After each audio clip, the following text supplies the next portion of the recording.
What's going on, Lofty? How's it going, brother from another mother? Just getting up and running here. Greetings, happy Sunday, everybody, and sincerest apologies for canceling the stream last evening. I realize we're going to jump in with a couple friends of mine, just chat for a little bit. KC2MKI in Richtown in New Jersey. And on 40, the Sunday morning gang. And woohoo! And I didn't realize, hey Ed, how's it going? Hey Dave, how's it going? How's everybody been? Fast and furious here, horrible. A couple things I've been fussing with. And last night I forgot that the SSB Sprint, it's one of those stupid events where it's got the QSY rule where you have to QSY, if you make a contact on a frequency, you have to relinquish that frequency to the person you worked, and you have to move at least 1 kilohertz away. In my view, that is an event deliberately intended to create QRM. I worked one last year. What a mess that was. So I pulled the plug on the stream. Forget it, man. Hope everybody's doing well. I'll go ahead and get this out of the way. Anybody have any idea what the date is today? It's the 9th or 10th. It is the 10th. Wow. So, sounds like there's somebody upstairs in the house. So, what's new? Just some updates. Oh, I forgot my shoot. Boy, I hope my audio is not too loud. It looks like it's, let me know if the audio is OTT. I forgot to check that. I'll check that and make sure that sometimes it resets itself. I bet it did. I bet it's 100% in the sound card. Go through, check this. I don't know. Nope, she's where she should be. Wow. Score on that, man. So, yeah, I'm working on I got the 160 meter inverted L up and made some contacts on it, on Zombie. Put my Zombie hat on, face paint and everything, and it was all right. Ooh, this is a good one. This is a good life hacks. And so, anyways, before I get to the life hackaroonie, what I'm doing is I'm waiting for, I got a 49-1 coming from France. Should be here maybe, hopefully this week sometime. And there's a build plan I found online where you take a quarter wave inverted L on 160, which is technically a half wave on 80. So you use a relay to jump a 49-1 in and out of it, which gives you a half wave on 80, and that in theory should give me 11 bands, not including the resonant quarter wave on 160, so you can switch back and forth between the two. So later on I need to make a run to town. I need to pick up a ground rod, and I'm going to try my darndest to get a ground rod in this ground here. Wish me luck with that one. So anyways, that's the satellite stuff is coming along good.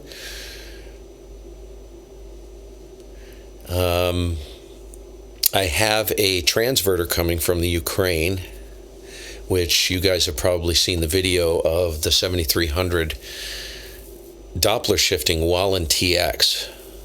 brilliant. So that's going to tie everything off. I have a 2-meter transverter here already, which I'm not even going to use because all the uplinks are on 430. So I have a 430 transverter coming, which will allow me to run the 7300 set on 10 meters, and it'll be spit out of the antenna on 430 with full Doppler shift even in TX. So the 857, I'll get that back buttoned up, and that's my portable radio, and I really didn't want to use that in the first place, but hey. So that's coming as well. Life hacks. This is a good one. This is one of the best ones I've seen. Saturday, Sunday, 9th and 10th. Confidence isn't, quote, they will like me. Confidence is, quote, I'll be fine if they don't, unquote. Confidence is, I'll be fine if they don't like me. That's a good one, isn't it? The Daily Extra calendar quip. You know, there's always something that ruined. For every good thing, there's a bad thing. This ruined it. Calendars are for the weak-minded. I am completely offended and insulted. You know the reason why? I forgot to bring it down. I have an Audubon calendar, which I'm going to hang up in the shack.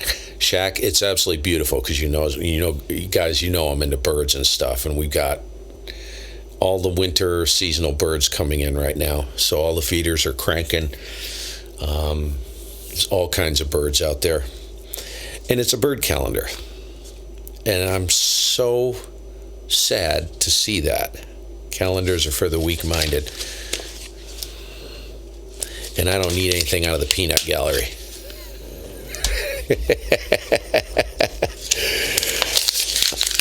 I never said I was strong-minded, did I? Not the sharpest tack in the box. So let me check in.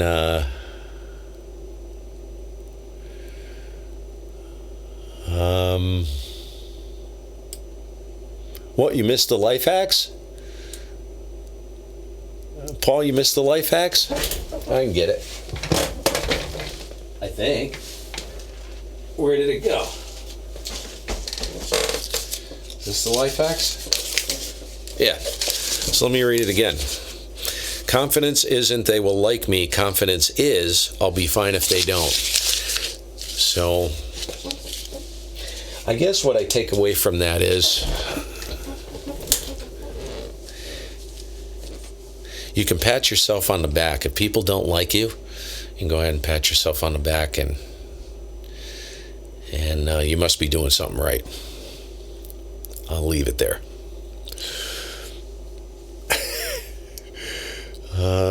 So what else is going on? Chipping Norton. Chipping. Wow, never heard of that one, Jim. Mr. Stanley M7BXT. Dave, anything new from you guys? It's been a while.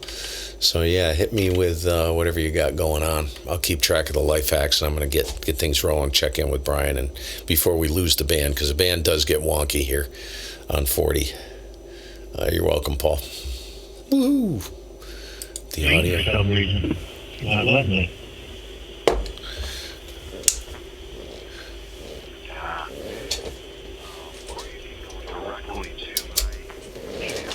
So I don't get a loop going on, I'm going to have to wear headphones. I hate wearing headphones on the stream. Hate it. And I'm going to activate the noise gate, so you guys will probably hear my audio popping a little bit. Okay, yeah. But, Wavelength 7. okay, the noise gate's in right now, so let me know if it's too obnoxious, and I'll take it back out again. But I like it on the rig. Probably more control that way. Now, where's the settings at for that? Should be in the bottom, like where the pause button and all that is, and the full screen button. Right. Should be on the bottom of the page there. HD, hit the HD. Let's see. You're still getting settled, Ed? And then it should go up. You should know. Hit 4K if you can. No, Antenna's Now too there's big four for the boxes. yard. There's screen. There's theater mode, mini player, and then settings. Yeah, go to settings, I think. And 1 kilowatt, too little. Dave. You know, it's like horsepower in a vehicle, isn't it? You never have enough horsepower, ever. Got quality, 1060, 720, 480. Let's see here. Yeah, 1060. If that's the highest you have. Yeah, 1060 or 1080. Yeah. Oh, 1080. 1080 for sure. 1080. Yeah, dude, 1080. Yeah, what they're doing, history's repeating itself. They're playing by, these liberals are playing by Hitler's handbook, the Nazi handbook. So look at what they're doing. What did they do in Germany before they took over? Hitler went in and attacked all the businesses. Crystal night, burned them all out, rounded them up and killed them. They controlled the media. They're doing that. They went into the schools. They're taking over the school, brainwashing the children. K2RKB Friday, by the way. Yeah, they're brainwashing the kids. It's all Nazi playbook. Now they're working on the guns. And that, they're trying real hard to take the guns. And after that, you watch what happens. Probably, Dave. Rounding up concentration camps and everything else. It's going to happen. They don't stop it. K1GMM back. Hey, Steve. K1GMM, K2RKB. Go ahead. Hey, what's going on? It figures, man. I get back in here and the signals are starting to fade. I just want to jump in and push in a live stream. I figured I'd try and I haven't streamed in a while, but I'm kind of chuckling to myself. Boy, if you've been a student of history, which it sounds like you are, that is exactly what's going on. That's the progression, isn't it? Go ahead. You better believe it. Wake up. That's why they want to do away with the history books and teaching history, tear the statues down, and then, and that's it. It's a takeover. Pretty scary. I mean, I never studied it. It's just you gotta, you can't be stupid. Brainwashing. That's what they're doing. You look at history. What they did in Nazi Germany. It's happening right here. They say in communism. Nah, it's not communism. We were friends with Russia. We fought together to defeat the Nazis. It's not communism. It's Nazism. Believe me. Brian, I'm just curious. Can you hear me okay? Not as strong as earlier. I got you there, Steve. God. Gee, somebody just moved in right on top of us. Where they are just getting in here hot and heavy. I'm kind of curious, how did you move on from 1080p to what Rich is talking about? How did that progression happen? I'm trying to figure that one out. Go ahead.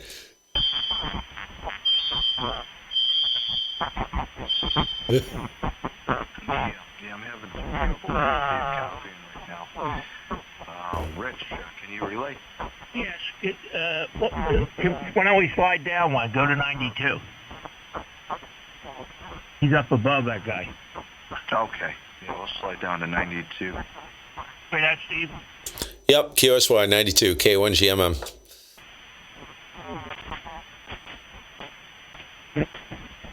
Hey, KC2MKI. K1GMM.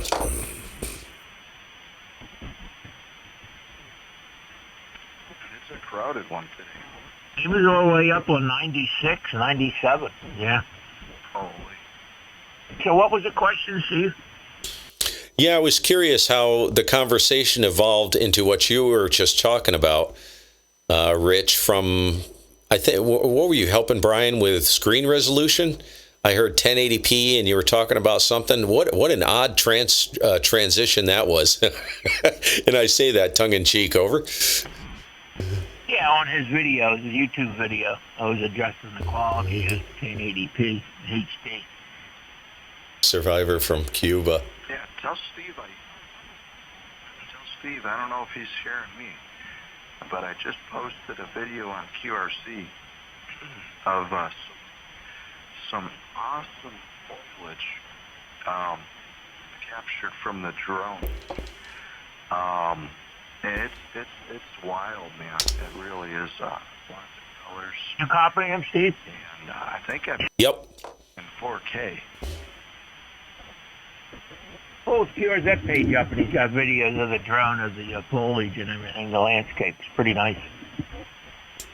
Yeah, I copied that, Brian. Nice. What a foliage season this was this year, wasn't it? In the Northeast.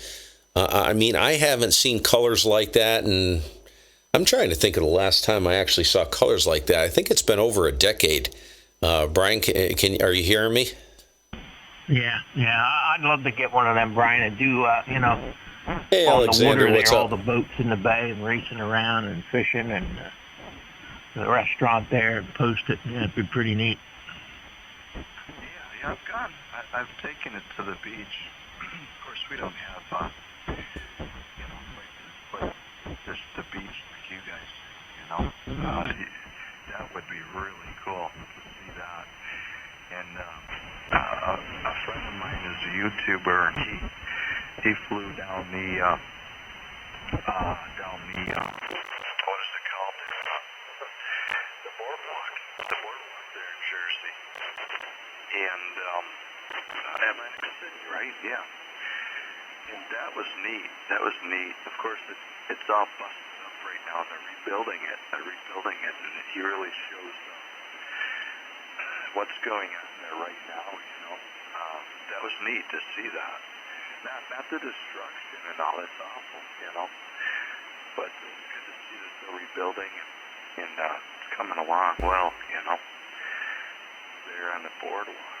But he flew the drone from there, and it was just really cool.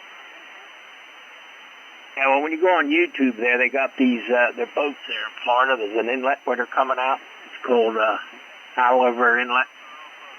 You used to see them boats going in and out of there, man. A lot of boaters heaven there in Miami.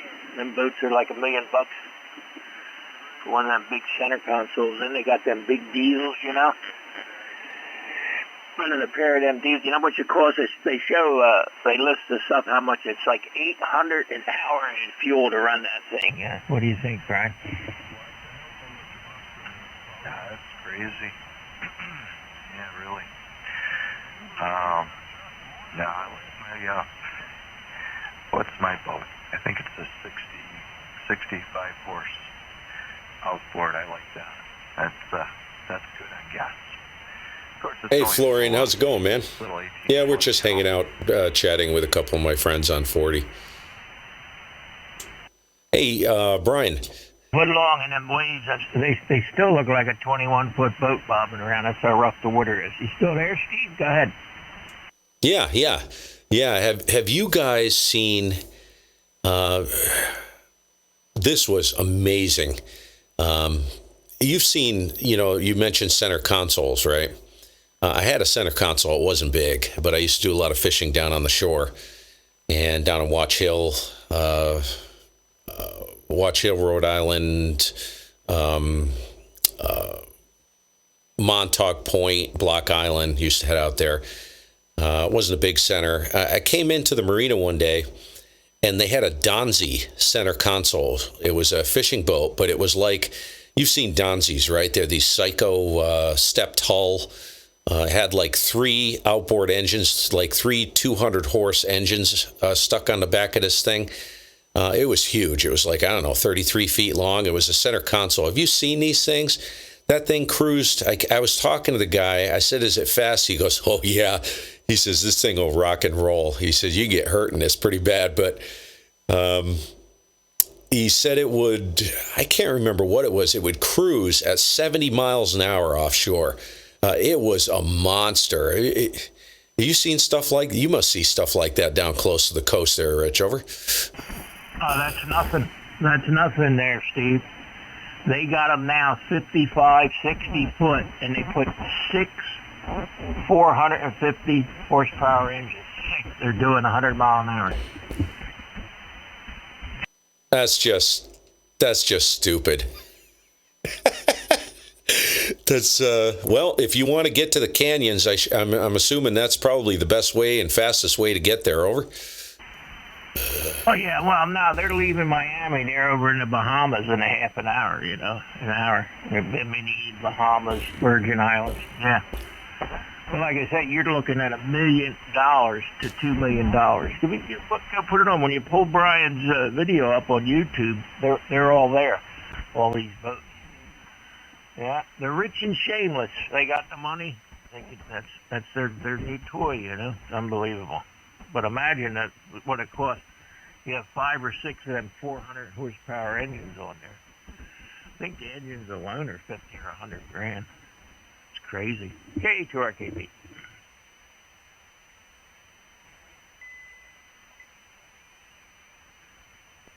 Brian, you still in there? Oh yeah, I'm here. Yeah, I think the band is failing us between you and I, Steve. But yeah, I'm. It's shifting. You're shifting. It's. I wish the band would straighten back out though. Yeah, you're still strong though. You're 5'5", 5'7", but you shifted down. Yeah, I had boats all my life, but I gave them up, and I had the just about every boat made there. Whalers, Contender, I had a nice 21. I had a 35 Contender with twins on it, but yeah, can't afford it now. No, that's one of the reasons why I got out of it. You know, I only had a 55-gallon tank on mine, but remember when gas prices jumped radically there? What was that, back in, what was it, early 2000s? Wasn't that when, remember when we took that first big hit? Or maybe it was like 2004 or something like that. Remember it was like 4 something a gallon or something like that, and then gas at the pump, forget it, dude. It just got completely ridiculous. And the boat I had was extremely efficient, you know, on fuel. But yeah, I couldn't even, it got so ridiculous I couldn't afford to run it anymore. K1GMM. K2RKB. Oh yeah, now it's up to 5. Yeah, it was $5 a gallon at the marinas.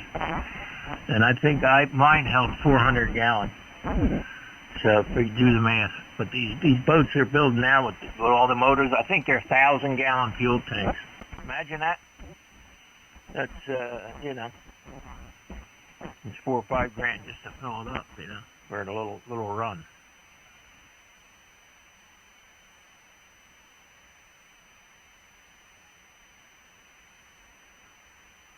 If you get one of them big diesel boats that got them twin diesels, Steve, it's $1,000 an hour to run it and fuel. That is crazy. I remember when I was doing a lot of fishing down there, right? I had a friend with a Grady. He had a Grady White in a marina. And right next to him it was beautiful. It wasn't big. I think it was like maybe 30, 31, 32, 33, somewhere in there. It was a flybridge. I can't remember who it was made by. Completely restored. Absolutely gorgeous. Inside and out. It was repowered with a 350 Chevy Vortec.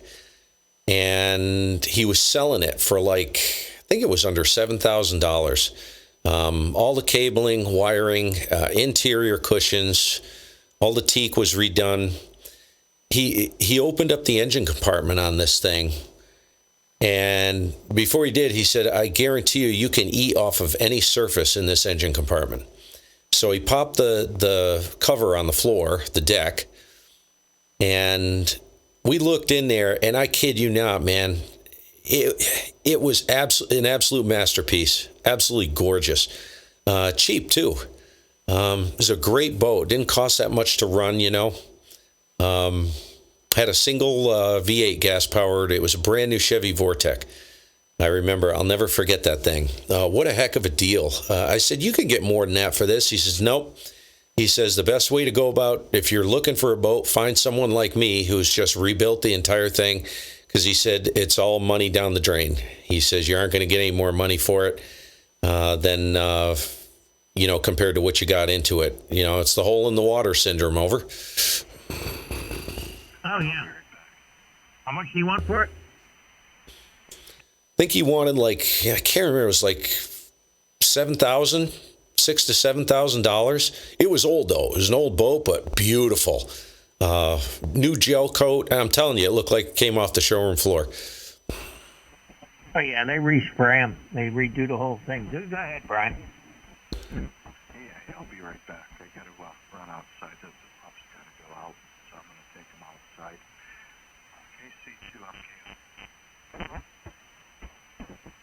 KC2MKI. Okie dokie. Yeah. Yeah, it's a nice hobby. Boy, it gets expensive. Steve, last boat I had a little 21-foot contender, right? And they're crazy, And I think I got 30, sold it for 30, but that boat now is like 90,000. A 21-foot boat, you believe it? I know. That's insane. I only paid, what did I pay for mine? What was that thing? 17,000, I think, in 1997. Something like that, about $17,000. It was a 19-foot center, but it had the freeboard of 21 to 23-foot Mako. That's why I liked it. It was like a cork in the water. It was phenomenal, little boat. Cheap, but I beat that thing so bad, dude. All the gel coat was cracked. Between right where you go forward from the console on the floor and where the sides meet the floor, it was all stress cracked and everything. I beat the living daylights out of that boat for about, how long did I have that? 97 through, sold it in 2009. So that's 12 years I had that boat. A lot of good memories though. What I could never understand is why guys don't run cats down there. Because when I used to do a lot of fishing, I remember seeing you've seen a World Cat, right? Oh man, dude. Talk about efficient. Had twin Hondas on it. World Cat, and what was the other one I used to see? There were two of them. The World Cat was the one we always wanted. I think that was 23 foot.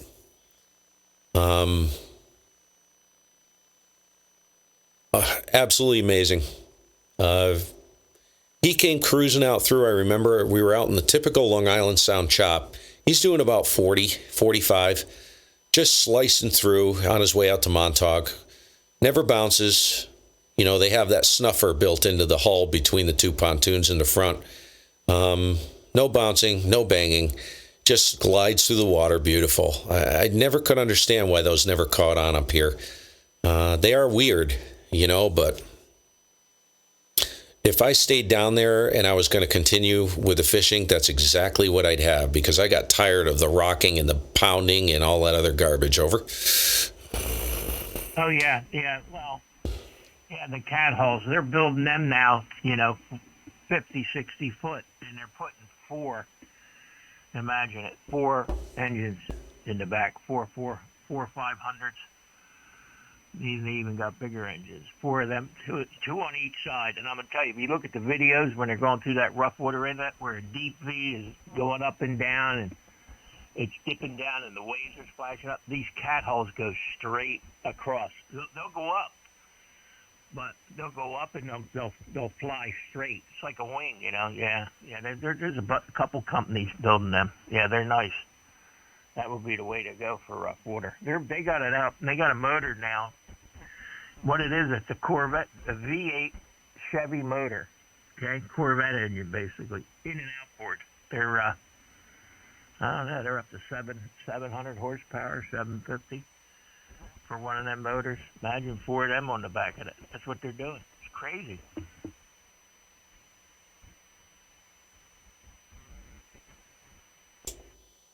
Yeah, I have not even seen what's out there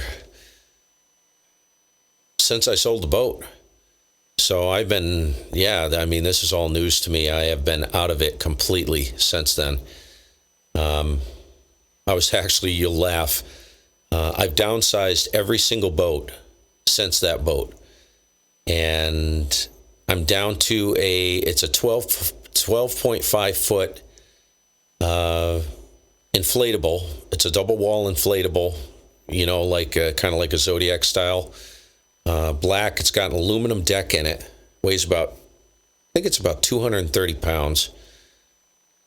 And it's virtually indestructible. You drive it right up on the rocks. Pfft. Yeah, it's like a car tire.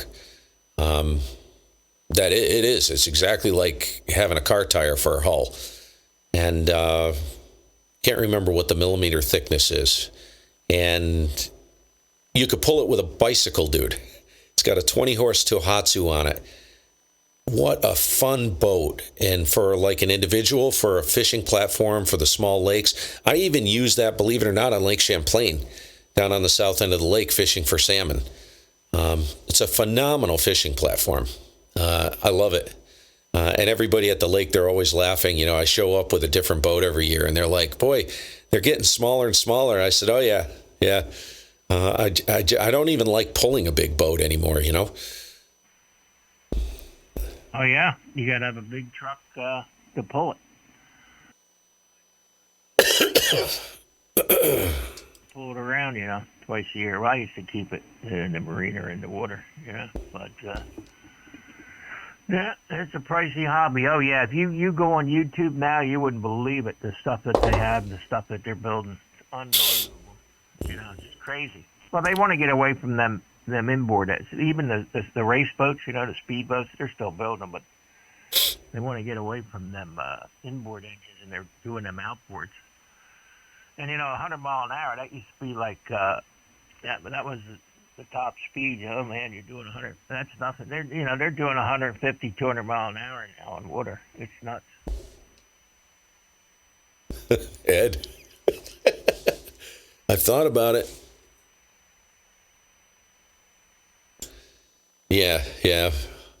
I'll have to take a look. Where were Brian's videos? On his YouTube page or his QRZ page, or both? Pictures and YouTube. I heard you mention both there. Go ahead. This is the latest one. Oh. And then you dribbled with him. To his YouTube channel there. Yeah, you still hearing me okay? Oh, yeah. Yep. I got you about an S9. Pretty solid there. Where are Brian's videos and pictures? Are they on both places, YouTube and QRZ? You just go on QRZ. Yeah. Now, how's my audio, Steve? Is it clear? Is it distorted, or is it good? No, man, it's bang on. It's bang on, and you're bumping about 10 over. So, yeah, band is so wonky. I had a feeling it was going to do that between me and Brian. Did you still have Brian okay when he was in there, or was he fading to you as well? Yeah, he was fading, but I still hear him, but you're coming back up. How about it, Brian? Did you get back?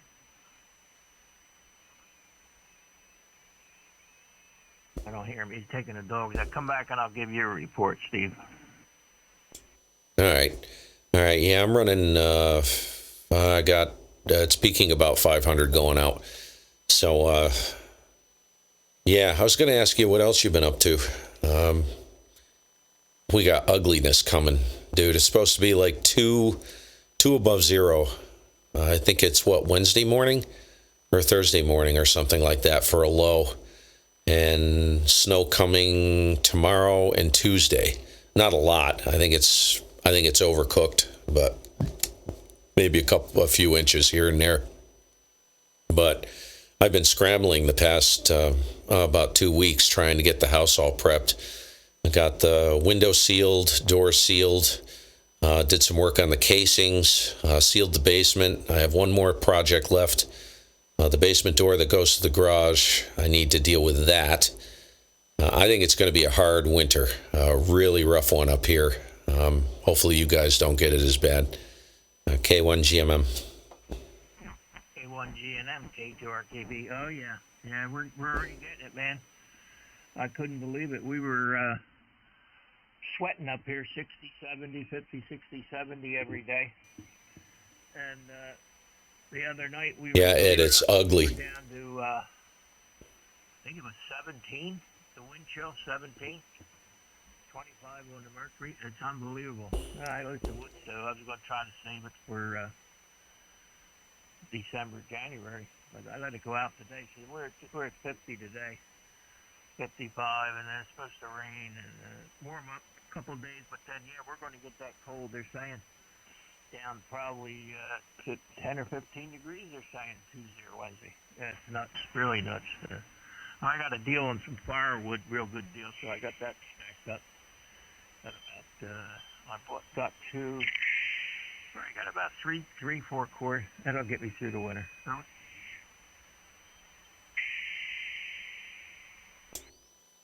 Yeah, I don't have enough. I don't.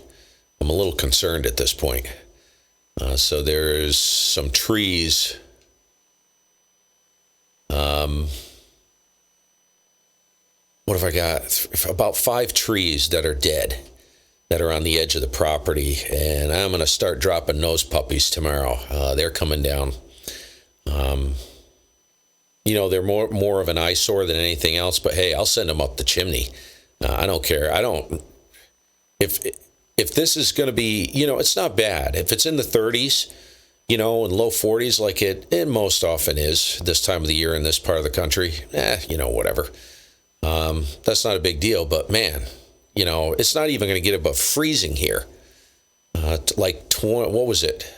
23 for a high. I don't have enough wood because I cut it close every year, so I need more.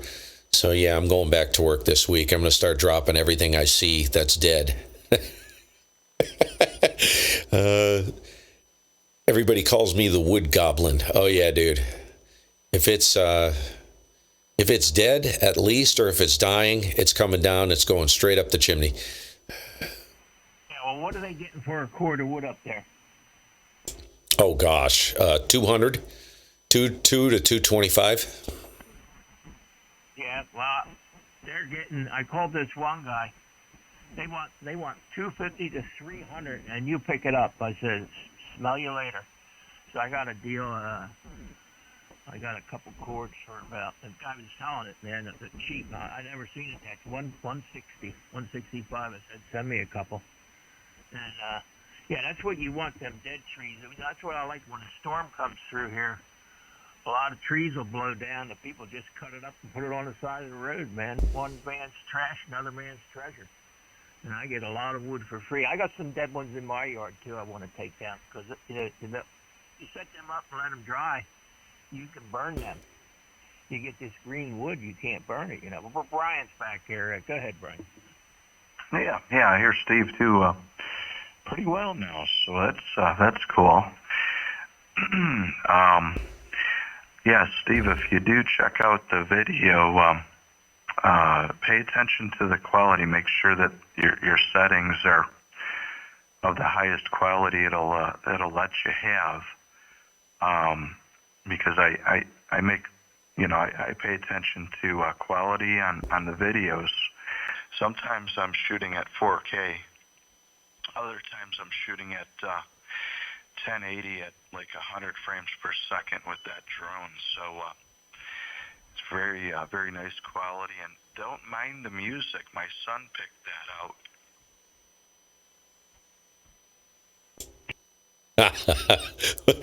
I like all kinds of music, man. I don't care. I have people criticize me all the time. What is that music here? That's horrible. I'm like, whatever, man. You don't like it? Don't watch it. Don't listen to it. Mute the volume. No, don't worry about that. I just had a big music conversation with one of the gals up at the store this morning. The stuff that these kids, well, she's not a kid anymore. She's in her 20s. But yeah, I mean, I used to teach when I was teaching down at local boarding school here. This was back in 2008, 2010, somewhere in there. The girls, they're 14 to 18 years old, and you would not believe the stuff they were listening to. They were listening to like Poison, Quiet Riot, Def Leppard, Winger, all the big hair bands from the 80s. They loved that music, dude. I couldn't believe it. I said, you like that stuff? They're like, oh, yeah, we love this music. It's great. Aerosmith, oh, yeah, they're all over that big time from the 80s. And they were just 14, 18 years old. And I was like, you got to be kidding me. But me personally, yeah, don't worry about that. I got a technical question for you guys that I'm looking for an answer to. So I'll send it back over to Rich there and let me know when you want to hear it.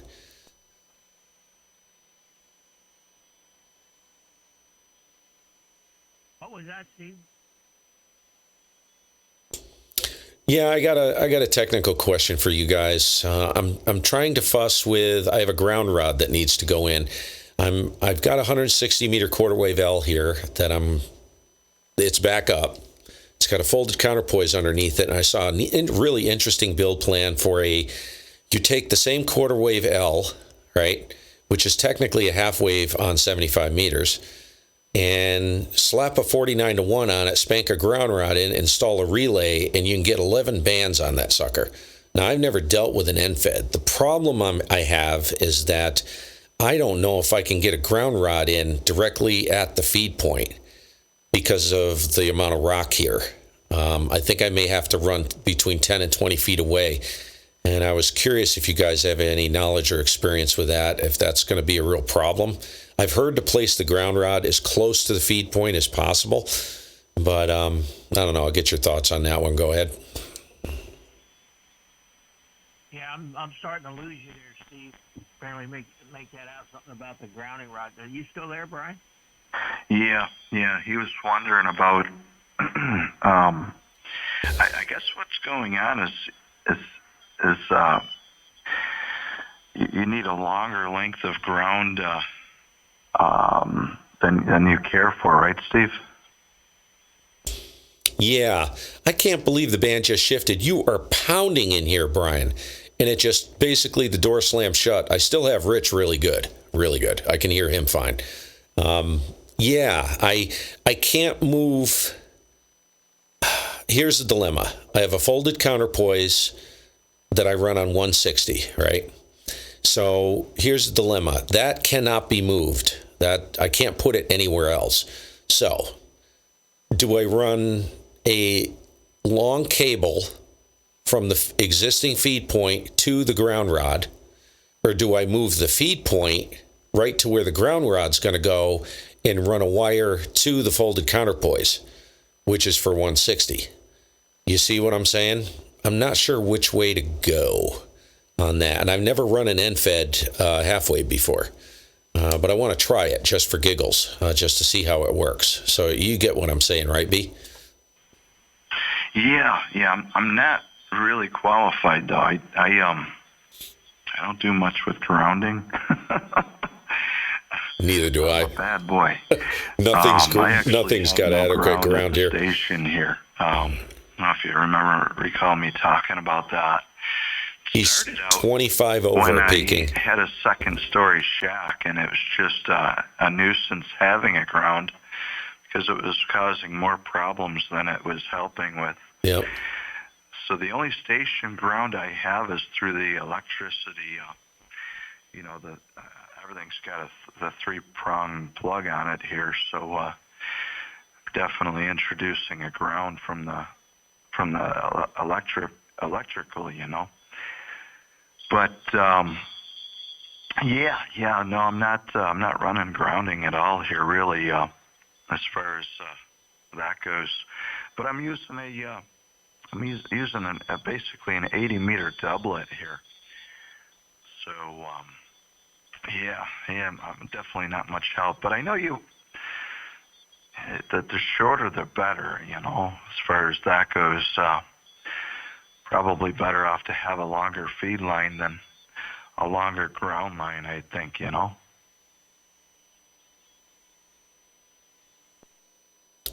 That's what I'm trying to figure out. No, I'm exactly like you, Brian.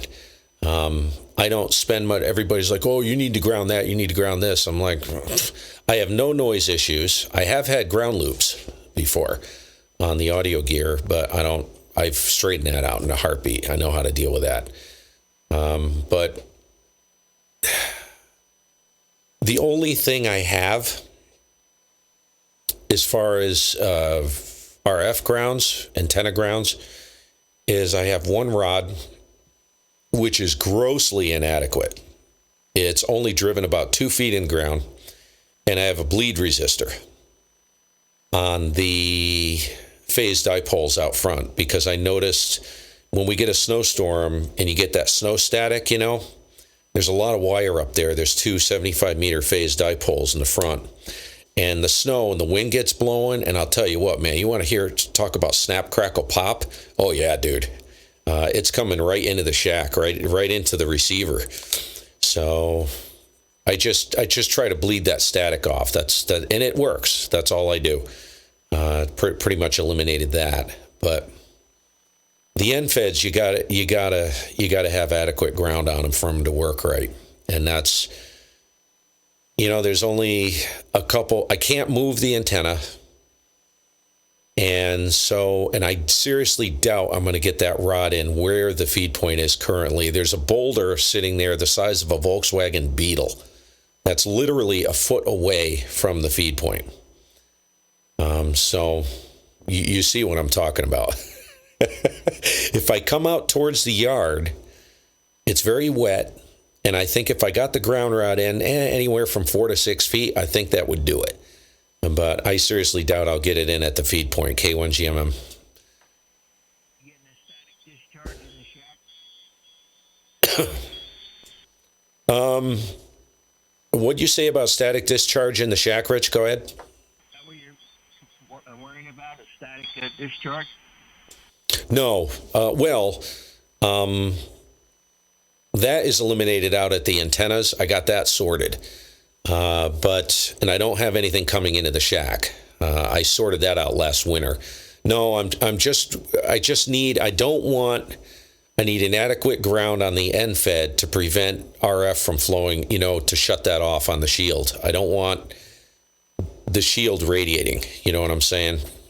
I don't know that much about end feds, but everybody I've talked to, they're like, nope. A lot of guys, they don't even bother to ground it, but I'm sorry, but if you don't ground that thing, that's one thing I'm paranoid of is RFI. I've got a very, very clean signal, and I don't need RFI, blowing everything up. You see where I'm going? I got you. Yeah, I used to have it. Ed, you're sick. No, I just put a 1-to-1 balun inside, one inside, one out, choke, Yep, see, I've got a 1-to-1 on it already. That's on the 160 meter L. That's like a 4 kilowatt or something. Now,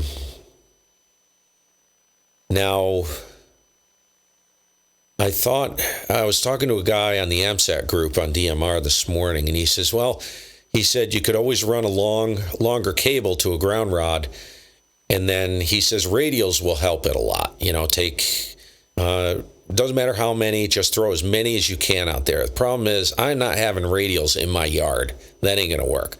So I could run them on the perimeter of the yard, I don't know. I don't know if this is really worth it, but I figured I'd play with it, I keep talking to these guys on NFEDs, man. They throw good signals. They do work. So I figured out what the heck, I'll give it a shot, And I can kind of so basically out of one antenna, I'll get 6 through 160 meters. I don't think it's going to be worth a darn on 20 meters, probably 20 and up, but I'd kind of it'd be interesting to run it on 40 and 80 for DX, long haul stuff, just to see how it behaves. Over. Yeah, I run the it's a balun design, 1-to-1 maxi choke. That's what I run. 5 kW. I think that's the biggest one they make. They might make it 10K or 8K, but that seems to work, Yeah, that's the one I have. It's a balun designs. Yeah, it's the big dog. Yeah, and that works good. It does on the 160 meter L. It works great. Go ahead, Brian. Shut up for a minute. Yeah. QSL. 20 meters of I miss coax. 160. That's a good band, especially in the winter time. I guess not so much in the summertime, but it's so noisy. 20 meters of But coax it's a instead nice of wintertime 10. rag shoe band, you know. And So the big choke did it. I'm pretty sure it's a good DX band as well. Thanks, Alexander. I think I recall that. I was on 160 for a few years before I didn't have an antenna for it anymore, and I really I enjoyed the heck out of it.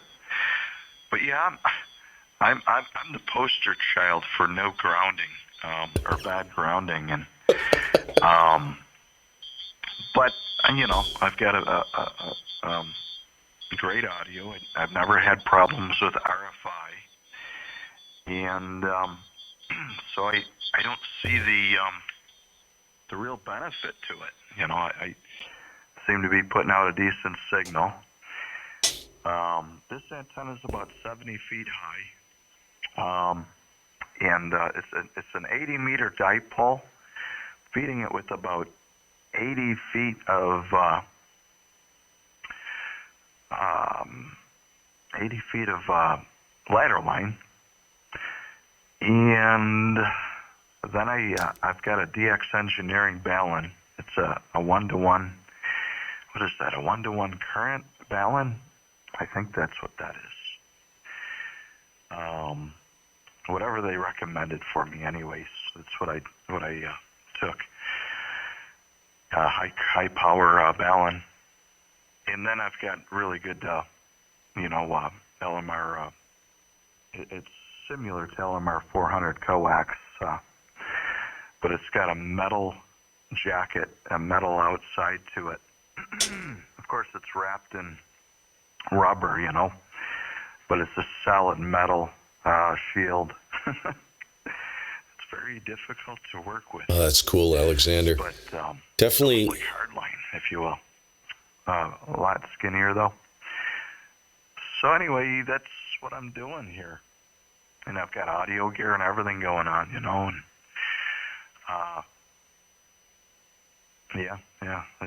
it works well, I think.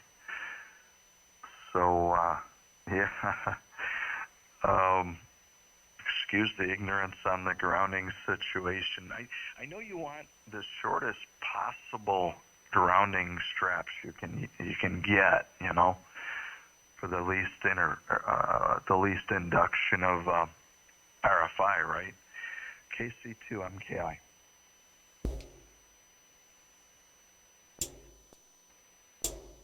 Yeah, that's basically, yeah, that's what I understand. Yeah, well, you and I are poster childs, man. It's really funny. Whatever works.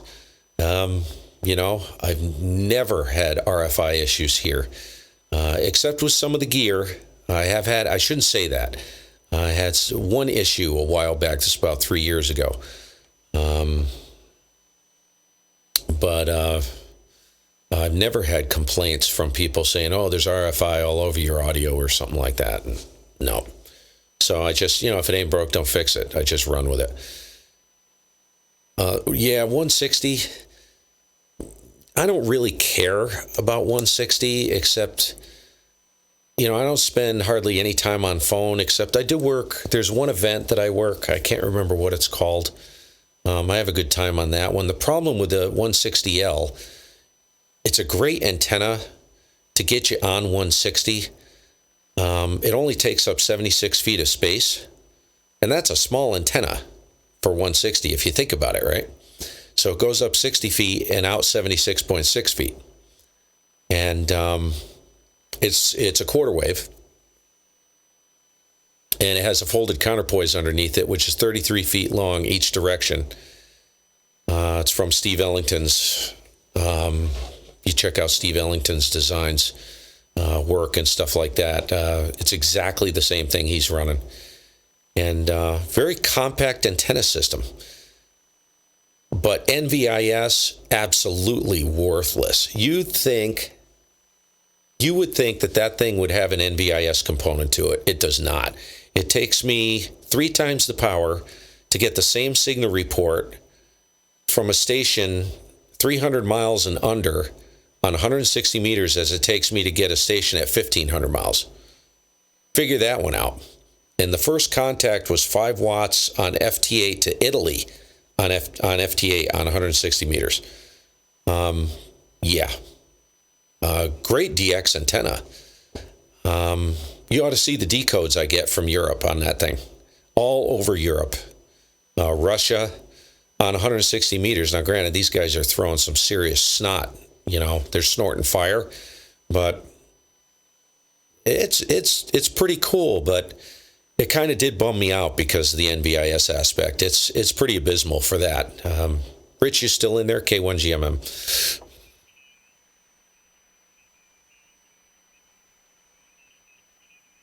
Yeah. Yeah, I had a phone call. Yeah, I'm still in here.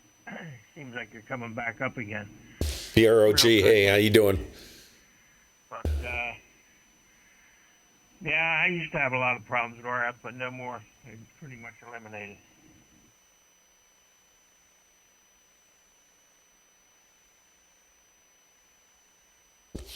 Air Spy rules, doesn't it? Yeah, I miss that band. I sure do. On the 160 there. That was fun. And, yeah, it's difficult because I've only got one feed coax going out of here. So, if I were to start incorporating more antennas, I'd have to have a switch of some sort outside. Hey, PROG, do you run the new Air Spy HF Plus, the new one? Just curious how you found that thing. If there's a big difference between the original. I have a couple HF Pluses here. Working guy in Africa, South Africa, the other day, and that was fun. So, this antenna works well on. So far, it seems like it works great on 75, 40, and 20. And not bad on 60 meters either. I've played on 60 meters with it. So, yeah, fortunately this one's working pretty well. I don't think it works really great on the lower bands like, 10 meters and that, I think it's a sacrifice there, But, yeah, it was what I got, right? And it's, it's to make other people happy too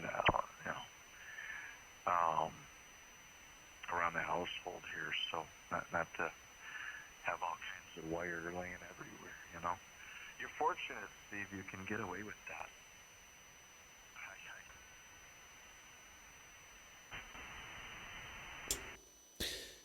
Yeah, maybe I should be playing the lottery.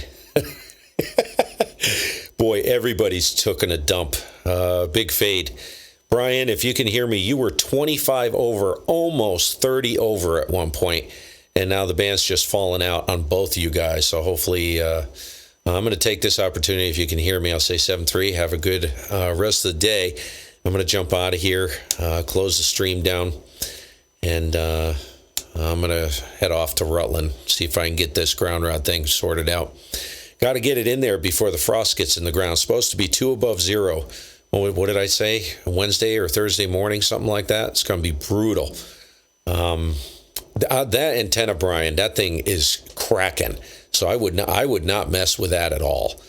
I don't hear many stations at pushing 30 over during the day on 40 meters. So yeah, I know the band has to do with it, but no, that thing works good, dude. I wouldn't touch that thing. You can hear me, Rich. Go ahead and grab it, and I'll go ahead and sign off and get out of here. Great to hear you guys, and we'll catch up with you later on. K1GMM.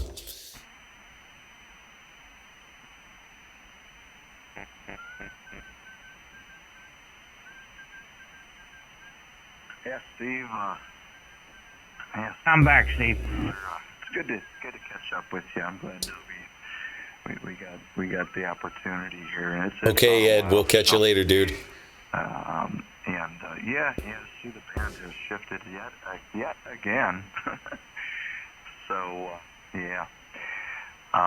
It's Still there, Steve? pretty much. Yep, Brian's talking. We'll take the opportunity to put some Christmas lights outside. I think while the weather's good, But 7-3s have a great day, and yeah, we're honoring the veterans this weekend. So Yeah, thanks, Ed. Good to see you too, brother. We'll catch you later. For sure. Good luck with settling in there too. And everything here. So 7-3, Steve. Have a great rest of the weekend here. KC2MKI. Okay, yep, sounds good, Brian. And I'm going to check out your pictures. I'll hit your QRZ page and your YouTube page. Really curious. Can't wait to see that stuff. Thank you. And we'll catch you later. Rich, over to you. I still got Rich gangbusters, so I don't know if he could hear you, though, Brian. Rich, I'm jumping out. 7-3. We'll catch up with you later and have a good holiday. Well, I guess happy Veterans Day, but I never could quite figure out how to phrase that properly. Nothing but respect there. Anyways, over to you, Rich. Good to hear you, man. Catch up with you later. K1GMM. All right, Steve. Yeah, K1GMM, K2RKB. Yeah, both came back up there. No problem. And booming in here. No problem there. Yeah. All right, you have to get in here next weekend again, Saturday and Sunday. Get something going again. Now the weather's getting crappy. All right, Steve, have a good one. And yeah, I'm still hearing Brian, so I'll turn it over to Brian when you're clear. K2RKB. Yeah, 7-3, guys. Yeah, you booming in here too, Rich. Yeah, look for you next weekend. That'd be awesome. Yep, and I'll be spending a lot. I haven't been in the shack very much. And the HF rig, to be honest with you, has not even been turned on. I would say it's been turned on 3 times in the past month and a half. So, yeah, I'll be in here more often. So good to hear you, man. Brian, K1GMM. Okay, check out that Expert Electronics. They got a new radio. It's about $5,000 though, but it's a computer built in, Windows 10 core i7. Yeah, nice. I heard of that, dude. Yeah, I've heard about that. Yeah. Crazy, dude. I need a second mortgage. 7-3. See you, Brian. K1GMM. 7-3, Steve. And all right. Good luck with the antenna system. All right, you guys. I will catch you guys later. I'm off and running. I figured I'd just do a stream check-in, see who's around. And Alexander, thanks for the heads up on the. If you have any thoughts, you got, because I don't have any experience with these NFEDs. So if you have some thoughts on the NFEDs and the best configuration, hit me with it. My email is good on QRZ. Any suggestions, I appreciate. So, oops, let me get the. Yeah, anything you got regarding. I know a lot of you guys run NFEDs, so hit me with it. And see what happens. I've never run one before, but I'm really intrigued as to. I just talked to so many people that run these things, and they're cracking. Greg 2E0 LXC runs one. He's been in on the streams off and on, and he's worked Chicago on 80 meters with that thing. Now, granted, he's up high. He's on basically a ridge line. He's in a really good location, but his isn't even high off the ground. On 80 meters, he worked Chicago, Illinois, from the UK. So they freaking work. That's why I figured I'd at least give it a shot, and it'll give me. What I've noticed is, and I'll end with this, like I have a set of phase dipoles for 75 meters up. The problem with that is I could work a station, let's say in Italy, who's running a dipole, and I'll be S9 plus, whatever. I will work a station right down the street from him on a vertical, and I'll be in S3 to 5. So look at the splatter from that guy. There are so many dirty stations on there, man. God. He's, oh yeah. Oh God. He's splattering almost to 7180. He's on 7160.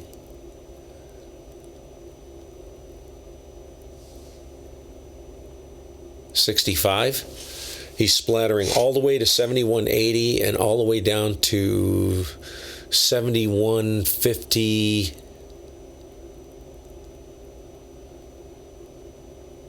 56 or more. Freaking 20K. Clean up your act, folks. Don't get me going. Yeah, so the difference in received signal can be that extreme. Now, a lot of guys say, it doesn't make any difference whether you're horizontal or vertical. Yeah, it does. I've seen, on average, 70 to 80% of the time it makes a difference. So that's why I want to try the NFED. Yeah, exactly. Like I was running about 400 or 500, and I could probably talk to those guys on 100 fine. Granted, Brian would have lost me completely probably. But for the most part, yeah, look at that. That is total destruction.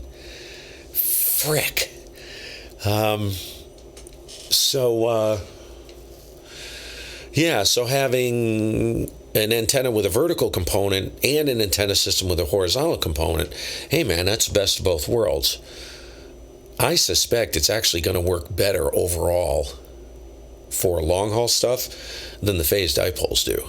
That's why I'm really intrigued with this. So I'll let you guys know how it works, and I'll probably run a stream just to test it.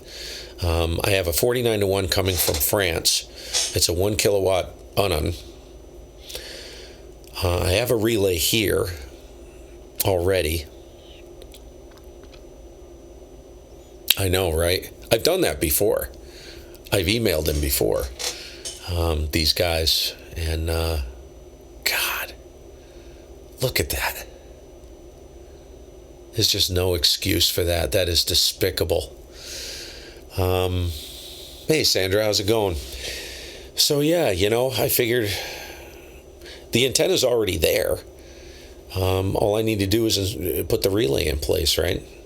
What I'm planning on doing, I have all of these switches for the different antenna systems. So what I'll do is I'll just tap one of the feeds to, let's say, the 80-meter array out front. When I flip it, it energizes the relay and it goes the other direction. It goes to Europe. It sits by default in the southwest orientation. So I'll just tap those wires, send it to the relay on the inverted L, the NFED, and boom, switch the 160-meter L into an NFED configuration half-wave on 80. See, isn't this cool? Like, you can't get away with anything anymore, can you? Because of YouTube. And it's one thing hearing it, but being able to, you see how gross it is when you run a pan adapter. You see how bad it actually is. Let me, there it is, man. Look at this. Look at that. Look at that, all the way to 7179. You'll see look at that. Pop up 7178, it's moving right in here. And all the way down, well, you can look down here in oh yeah. Good God, all the way to 7150, 55. Wow.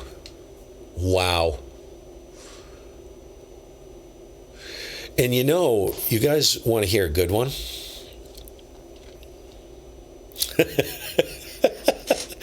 Let's see who it is. You want to see who it is? Let me get the audio on. We'll just see who it is.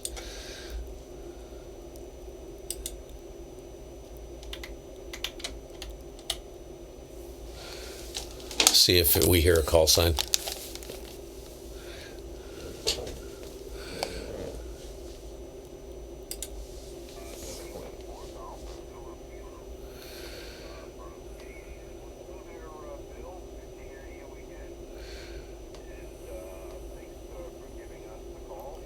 Oh.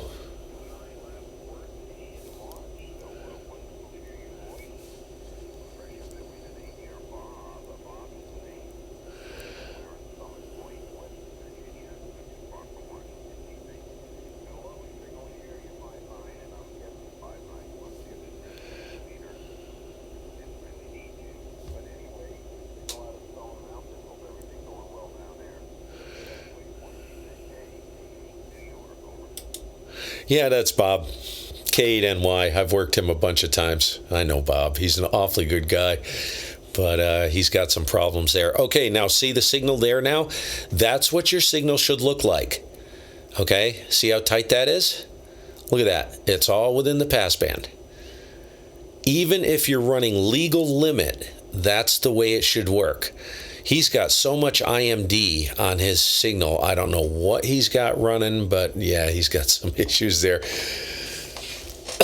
I've seen Bob do that before, but bless his heart, he's an awfully good guy, but he makes an awful mess. Hey, what's up, Tim? Good heavens. Yeah. So,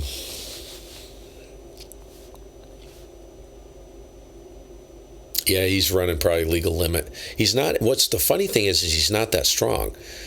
He wasn't as strong as Brian. Brian was 25 over, almost 30 over at times. So I can tell you what Bob was. What's this guy on keys? No, he ain't got one key. So, anyways. Yeah, it's funny. You can't get away with anything today, can you? Pan adapters, YouTube. Oh, yeah. But see, every new ham should see that stuff. That's how much destruction, and I've seen way worse destruction. Yeah, look at that. Is that freaking insane? Look at that. That is insane. Now, the signal you see up on the top portion of the band up here, that's an AM station. That's one of the AM areas where guys go to work AM. So that's normal. That's not a big deal. But anyways, we'll catch you guys later. Have fun. Have a great rest of the day. And thanks for checking in.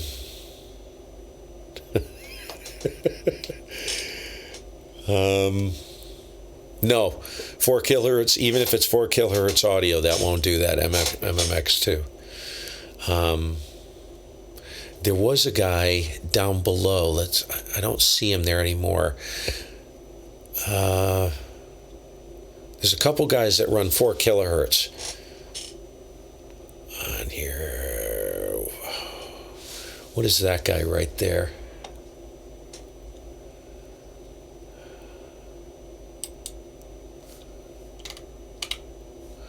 Okay, so he's transmitting on 7280. No, he's 3 kilohertz. Okay, this is, I think that's a little bit more than 3 kilohertz. That's 192. Okay, so that's 192. That's 3. Got a little bit of IMD going there. A little bit of splatter. You'll see a lot of times, excuse me, you'll see a lot of times where guys will run like 4 kilohertz wide, but they're very clean, like the Flex and non systems. Everything is like stuck right into the passband. and nothing moves outside of that pass band on the pan adapter. That's what you want. That's what you want. Very little movement. And that's a good example of how to make a mess out of a band. I've actually seen guys splatter up to 30K. Yeah, pretty bad. Anyways, my audio's awful hot, so let me back it down, say 7-3, have a good day, you guys. I'm going to get out of here, get off and running. It's freezing in the shack. That's why I got polar fleece on. Cold here in Vermont. Have a good one. We'll catch you later. I'll go ahead and sign off the chat, and I'll let you guys get on with hopefully the rest of a productive day.